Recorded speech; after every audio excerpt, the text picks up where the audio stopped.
আসসালামু আলাইকুম। হাই গাছ, এটা আমাদের বেগুন গাছ, এটা লঙ্কা গাছ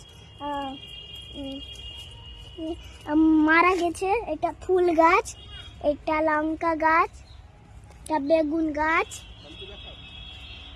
এটা আমার বাবা। ওটা তোমার কে?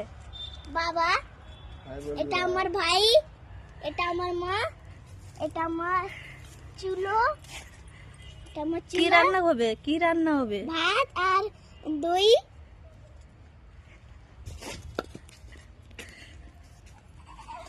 এটা কি? এটা আমার পালা ঘর। এখানে থাকবো তো? হ্যাঁ। হ্যালো বন্ধুরা, ভিডিওটা যদি ভালো লাগে শেয়ার করে পাশে থেকো। টাটা।